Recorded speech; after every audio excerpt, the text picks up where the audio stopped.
Bonjour à tous, bienvenue sur cette nouvelle vidéo dédiée au tarot de Marseille. Aujourd'hui, on se retrouve pour une session de mini-consultation de tarot, donc vous connaissez le principe, une consultation qui est synthétique, directe, en une dizaine de minutes. Là, j'ai demandé à l'un de mes consultants, Yannick, si ça le dérangeait pas que j'utilise l'un de nos échanges euh, pour la vidéo. Il a gentiment accepté et je l'en remercie. Donc là, ce que vous avez sous les yeux, c'est la synthèse d'une consultation que j'ai eue avec Yannick. Alors moi, je vais vous montrer ce tirage-là. C'est un tirage par étage en fait.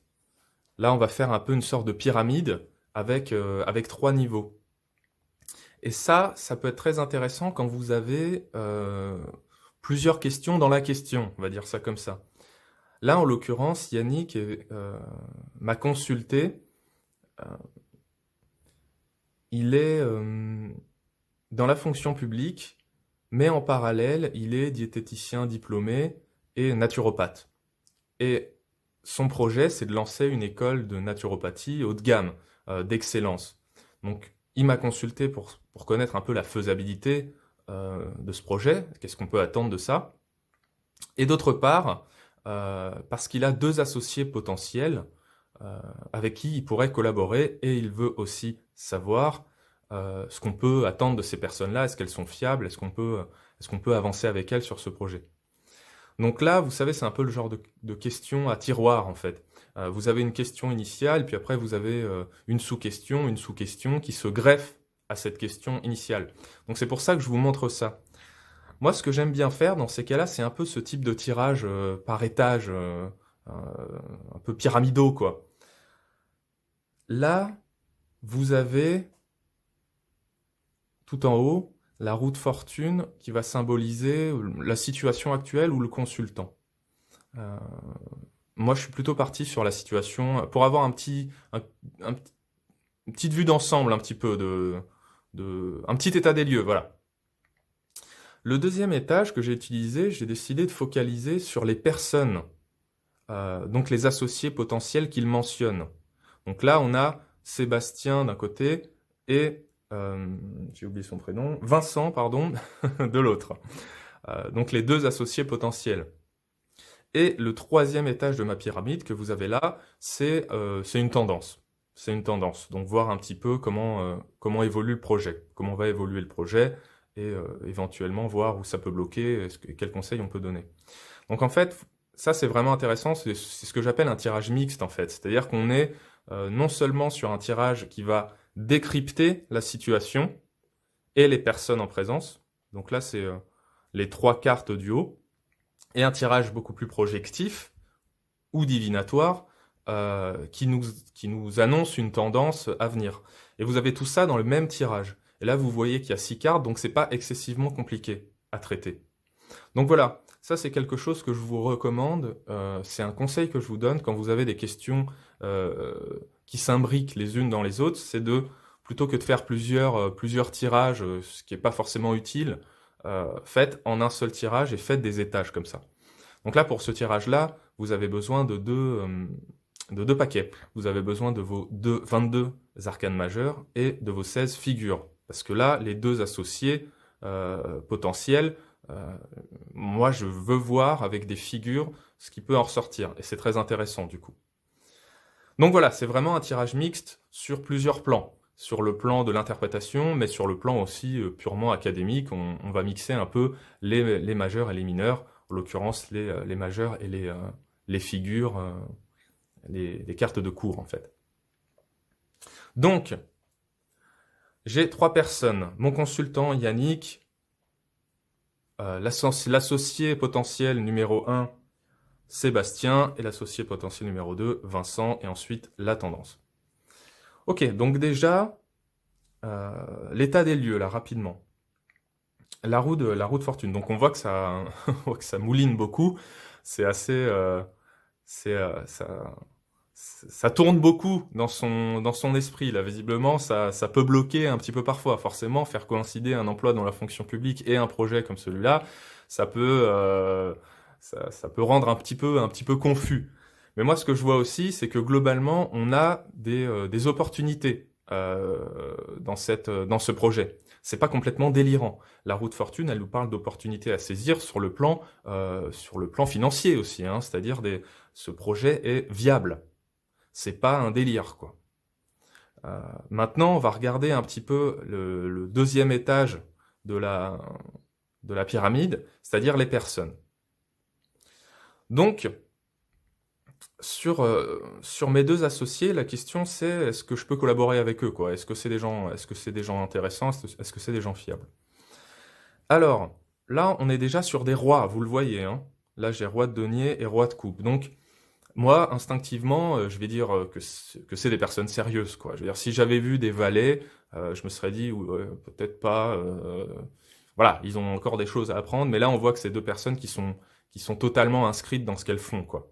D'ailleurs, Yannick me confirme que l'un est enseignant en naturopathie et l'autre rédacteur en chef d'une revue sur la naturopathie. Donc c'est pas des débutants, quoi. Et là on voit clairement ça dans ces rois. Donc sur le plan du sérieux, de la fiabilité, moi j'ai pas de problème. J'ai pas de souci. Là où ça peut diverger un petit peu, c'est au niveau un peu de la personnalité ou de ce qu'on peut attendre d'eux. Le roi de denier, on voit qu'il est, pour moi, c'est lui vraiment qui est le plus intéressant en fait en termes d'association. Déjà, on voit qu'il est focus sur le projet. On voit qu'il a cette expérience-là, donc à la fois sur le plan thérapeutique, mais aussi sur le plan de la construction là plus matérielle, quoi. Donc c'est quelqu'un qui est solide. Euh, de ce point de vue-là. C'est quelqu'un qui cherche justement, qui a vraiment cet esprit un peu d'aventure, euh, qui pourrait se passer du projet en soi.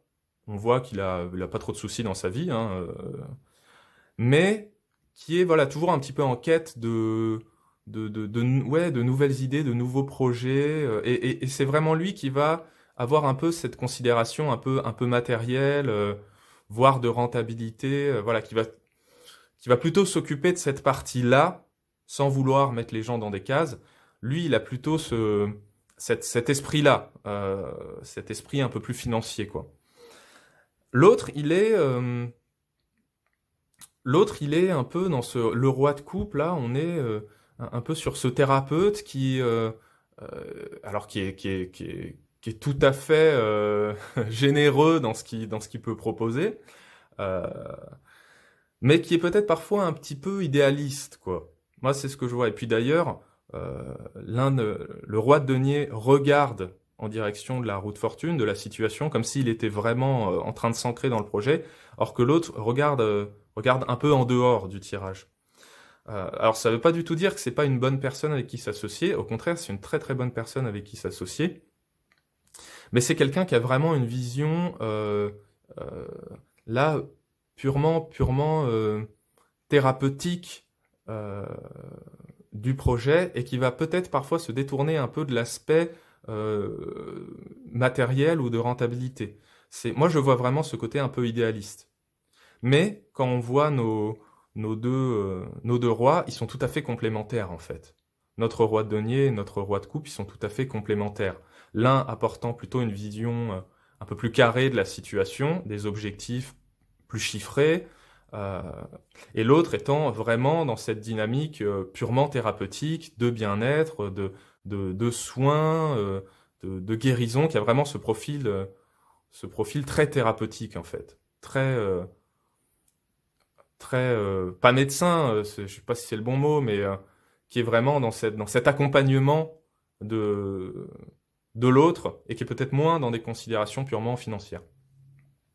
Enfin, le troisième étage de ma pyramide, donc on va faire un petit peu une tendance pour la suite sur la faisabilité du projet et ce qu'on peut en attendre. L'étoile, le monde et la force, donc on voit que ce projet va être amené à éclore. Déjà, il a déjà plus ou moins éclos, hein, donc c'est pas un truc totalement fantasmé, hein, ce projet. Hein. C'est déjà quelque chose qui est en train de se mettre en place. Et on voit que l'étoile, avec ses deux jarres, elle nous montre deux projets menés un petit peu en parallèle, quoi. Enfin, pas deux projets, mais deux situations. En l'occurrence, Yannick, son emploi dans la fonction publique et son activité euh, par rapport à cette école de naturopathie vont être lancés conjointement. J'ai pas, par exemple, je claque la porte de la fonction publique et après je me lance en naturopathie. Non, c'est deux choses qui vont se faire sereinement en parallèle, quoi. Le monde et la force, là c'est très intéressant. Le monde, moi, me renvoie un petit peu à cette roue de fortune où je disais que que je voyais des opportunités assez claires dans ce projet, déjà sur le plan de la rentabilité, mais là le monde va beaucoup plus loin que ça. Le monde nous ouvre un champ des possibles par rapport à ce projet. C'est-à-dire, ce serait vraiment dommage de se limiter, quoi. Là, le monde nous dit il y a un potentiel immense dans ce projet-là, quoi. Il y a vraiment un potentiel d'expansion forte. C'est riche en opportunités sur le plan matériel, oui, mais aussi humain, quoi. Et d'ailleurs sur tous les plans, quoi.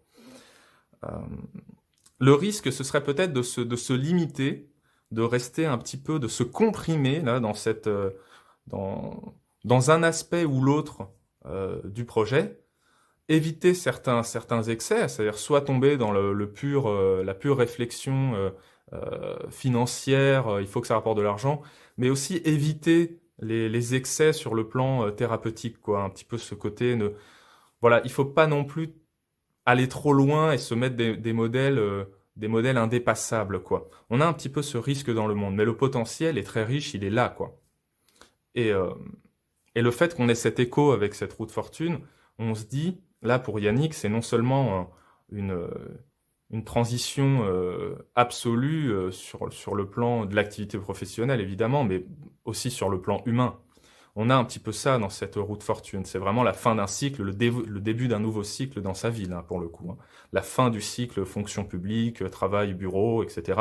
Et le nouveau cycle qui est vraiment dans le contact avec le monde, avec l'autre, avec la thérapeutique. Donc on a tout ça qui se conjugue. Et la force nous rappelle un petit peu ce que je vous disais sur les deux rois. C'est-à-dire que globalement, là, on est sur ce commencement d'une activité euh, qui vient qui vient du fond de notre instinct, quoi. C'est vraiment c'est presque un besoin vital, en fait, cette école pour Yannick, en fait. On est vraiment à ce niveau-là, quoi, en termes de projet. C'est pas un projet comme ça, euh, c'est vraiment quelque chose de très profond. On est vraiment sur ce commencement instinctif, là, d'une nouvelle activité. Mais on est aussi sur ce risque que je mentionnais tout à l'heure de divergence un petit peu d'opinion entre le roi de denier, le roi de coupe, notre consultant, Yannick. Donc il y a ce risque-là d'être un petit peu parfois dissonant. Donc ne pas avoir peur de ça, il faut pas avoir peur de ça. La force nous dit d'ailleurs clairement qu'il faut affronter ça, oser clairement s'exprimer quand on a quelque chose à dire, ne pas essentialiser le projet euh, dans une voie ou dans une autre. Vraiment essayer de... c'est même pas être complémentaire là pour le coup. C'est d'affirmer à travers ce projet une vision du monde, une vision qu'on a. Ça va loin en fait. C'est un peu difficile à exprimer comme ça en vidéo, mais il y a vraiment ce côté-là libère quelque chose, quoi. Libère quelque chose qui vient de très loin, qui vient de très profond, quoi. Et au-delà de ça, si on veut être un peu plus concret, un peu plus rationnel, il va falloir parfois gérer certains désaccords, par exemple sur la vision à terme, à moyen ou long terme du projet. Voilà un petit peu dans l'ensemble ce qu'on peut dire. Et j'espère que vous allez utiliser un petit peu cette méthode-là. Euh, donc, rappelez-vous, quand vous avez voilà, plusieurs questions qui se mélangent un petit peu, plutôt que de vous embrouiller à faire 3, 4, 10 tirages, commencez par faire simple, hein. Faites un tirage un petit peu comme ça, en 6 en 6 cartes ou un peu plus, mais globalement assez simple.